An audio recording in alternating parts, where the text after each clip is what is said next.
Good afternoon, everybody. Eddie the Block here, Relic Extractors.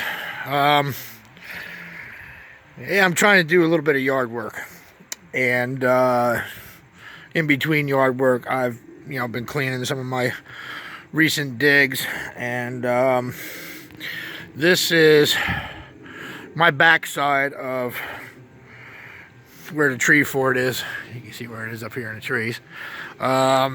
Usually I just clean some stuff, or I leave a lot of like clear bottles out here to, you can see where the sun's catching it. See if a lot of them turn purple. So, I pretty much forget about this place during the summer, and then more towards the fall, I come back here, I'm like, oh, wait a minute, I forgot about those. So a lot of this stuff, like up top here anyway, is stuff that I dug, with the exception of that screw top Lashes Bitters and that beer right there with the stopper I got in a box of stuff that I bought off my buddy Ed Nichols. But everything else up there was dug. The seltzer I think was in a box of stuff from Ed as well. But yeah, this is kind of like my holding area for a lot of stuff until the winter rolls around. So now you can see the leaves are changing and falling, and I got a mess back here. I got a ton of milks off of Ed. They're Arden Farms dairy from Arden, New York. I will be listing those on eBay. I have 2, 3, 4. I got 7 of the more common ones there, and then there's a rare top in the back there that's kind of hard to come by. I do have one up on eBay right now, and I think I do have 2 of these up on eBay right now as well. So anybody interested in them, I'll let them go for the price tag that's on them. $7 a piece, plus whatever the shipping is. Because I got to make room and clean this up before the wife starts cracking the whip on me. Anyway, with that also, I went to move this bin. I just dumped it out. Yeah, I see a couple common things in there. I'm like, oh wow, it's full. So I had a bunch of stuff soaking in here that I completely forgot about. It was just water and a little bit of simple green. After I, lightly rinse the stuff out, I leave them soak in there for a little while to kind of loosen up some of the grit and stuff on them from being in a dump. And then since I just dumped this out, and I'm going to move my operation inside soon, down into the basement. And then I just took them out of here and put them in here. This is my secret solution. It pretty much breaks a lot of stuff up with a little effort of scrubbing afterwards. I did just take all these warranteds out, and believe it or not, this blue Rubbermaid roughneck container is not sunproof. The ultraviolet rays still got through and turned these 5 right here, 1, 2, 3, 4, 5, a light amethyst. So I'm going to try and make a spot and leave them out for, hopefully I can leave them out for a month, see if they get a little bit darker, and then I'll put them up probably as a lot of, 3 and then a lot of 2 or whatever. So anyway, these are some of my forgottens. And as you can see, there's 3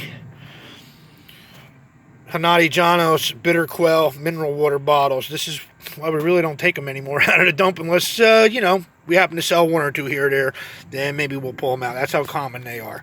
They are a beautiful bottle, however. I'm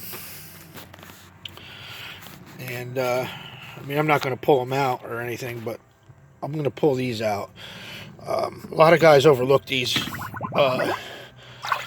Also because of Lee and Perrins being so common, a lot of guys just throw them out. Now, when they dig a sauce bottle, they really don't, look how clean that is too, just from sitting in there a little while. It's beautiful, beautiful icy blue color too.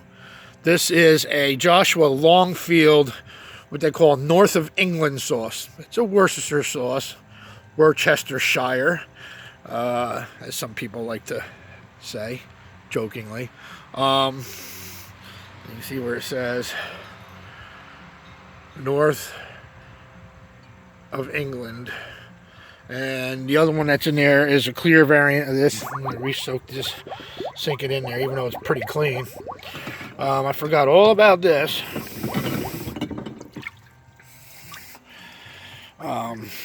Huge blob. It does have a couple dings in it, but I don't have this clear variant in this size. I have an aqua one like this, and I have an aqua crown top this size. One of the greatest pictorial beers ever made. It's GB Seeley's Son, West 15th Street, New York.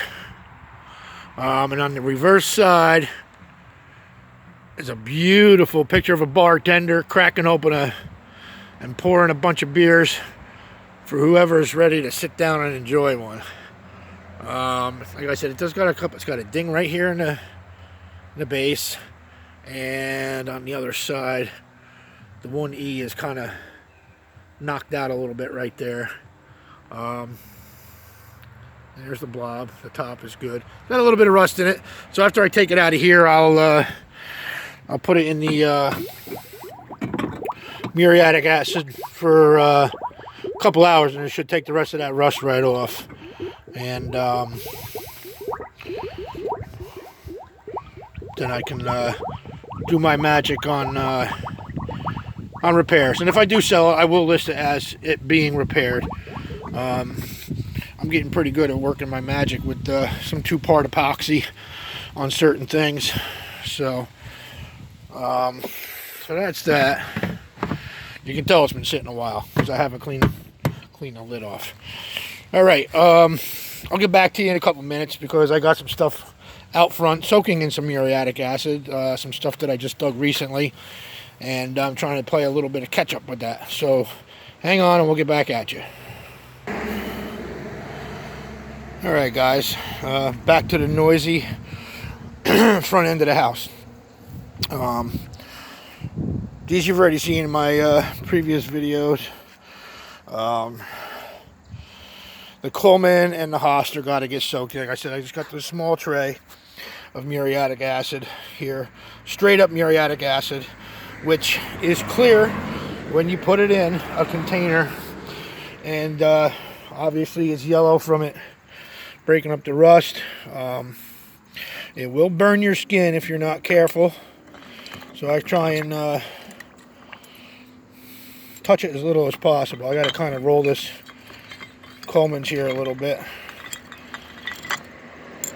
Push it down. And you can see how that just kind of literally just flaked right off the rust. So that'll wipe off pretty decent. And it's also good. Here's that Yacht Club salad dressing. It's also good at breaking up like this lid. You can see it's just flaking off here. The lead's just flaking off from the seal of the bottle. This one had a bunch of rust in the top of it, which ate it away. This is that French bitters bottle that I had in my other video, which I gotta flip this over. Well, quartered anyway.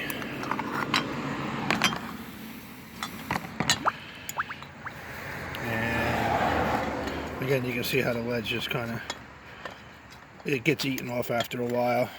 Less work you got to do in trying to clean them off. These were already done here. The bromos, I haven't even scrubbed these with the sponge yet. They're just that clean, just from soaking overnight, from last night till this morning. Same with that Ogden and Shimmer. Yeah, it's just stinks. I haven't cleaned it off yet, but I know Hunter from Eastern Outdoors has his eyes on this one, even though it's got some damage to it. And yeah, usually I just pull them out of muriatic acid and soak them, rinse them off in about a gallon of water, and then I can bring them inside and and do my thing and clean them up the rest of the way. Oh, one thing I forgot. I'm going to have to go back out and show you a couple things that I forgot I had. Be right back. Alright guys, so I went back out back. I had to bring these up anyway because they're going to be getting a turn in the bath here. This one is okay. I don't think there's really too much more I can do with this. Anyway, these are 4 really crude early dark olive Johann Hoff malt bottles. I would say these are mid 1860s to early 1870s. Like I said, they're like the amber ones are I haven't seen amber ones this old. I've seen ambers in the 1880s, 1890s. Each one is slightly different. I mean, the neck, some necks, or this one is really thick in the neck, nice tapered top, really hard striations in the neck here, nice patina. It does have a little tiny bruise right there on the edge of the base. The embossing is really strong on all of them, actually. I'm assuming that is a number 1 on the base there, and you see the color, nice olive color. One of these does look a little amber though, I'm not sure. Let's see. This one here, you can see how crude that top is on this one, and it's actually got the recessed base on it, a little bit deeper than the other one. Again, the nice embossing. And the color. There you can see how crude that top is there. Really nice bottle. Again, they are common. They're not like extremely rare or anything like that. This one's definitely going to need a good soaking. It's got some rust on it yet and some heavy staining. Again, slightly different shaped neck.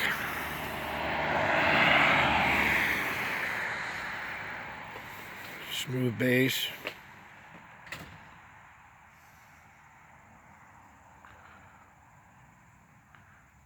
And well, that's about it. And if you look really close, you can see just some slight differences in the neck. Alright guys, well that's about all I got right now. John never got a hold of me for his cleanups, so we'll have to put them on another video. And other than that, everybody hit the like button, subscribe, and everybody have a good day. Thanks for watching.